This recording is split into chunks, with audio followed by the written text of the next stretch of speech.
Imagine it's a cold Monday morning in February, and you're sitting there in your car on your way to work. You think to yourself, I wonder why it is called rush hour when all the traffic is standing still. Your mind wanders and you start imagining figures shaping in exhaust clouds of cars in front of you. There got to be another way of doing this. Fellow Toastmasters and our little guest, even though fossil fuel is man's best friend today, fossil fuel emission is a problem. You all know that there are more than fanciful creations hidden in those exhaust clouds. They are toxic toxic gases, unburned fuels, and heavy metals leading to health problems for both young and old. Whatever your thoughts on global warming and whether it is caused by us humans, the fact remains that we know that fossil fuel emission is part of the cause. Global warming or climate change is a fact, and we have probably reached already the point where we had the power to reverse it. Instead, now we find ourselves scrambling vigorously to hold back the temperature escalation with tooth and nail, just to create a better future to our kids and grandkids. The question is, what can I do? I mean, I'm only one person of several billions out there. Well, I can be a good example for others and make my voice heard. As you sit there in your car looking around and into the other cars, in most of the cars around you, you will see one woman or one man concerned with personal freedom of being able to come and go as pleased, than leaving this earth a better place for our kids.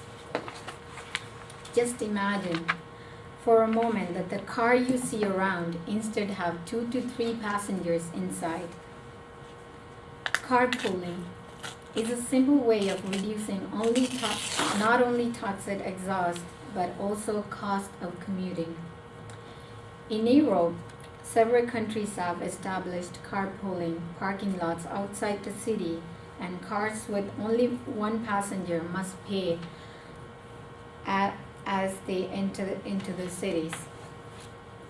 Of course, the alternative of carpooling would be to use public transportation. So let us all paint a picture in our mind.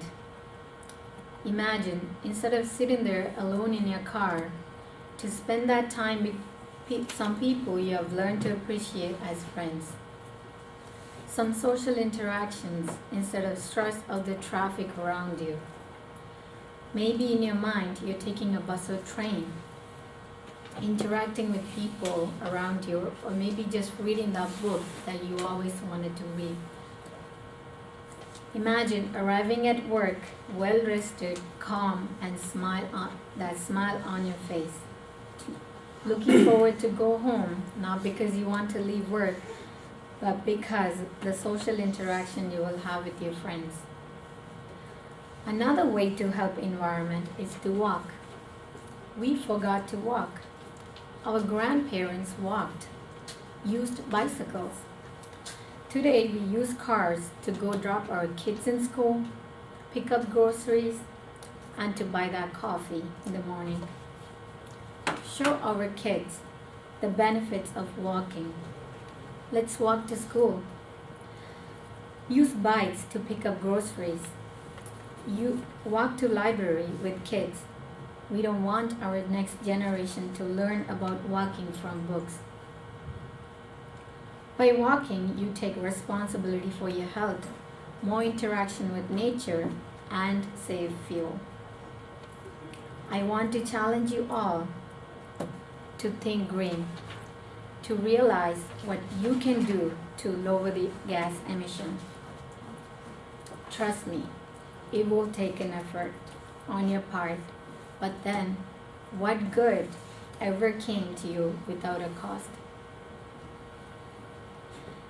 We know there are steps you can take to make this world not only a better place, but also a cleaner one where we manage global warming instead of passively watching it escalate out of our control, waiting for someone else to do something.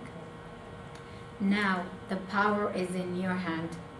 I want to challenge you all to see how you can be greener, what you can do to leave this world of ours a better place for our children.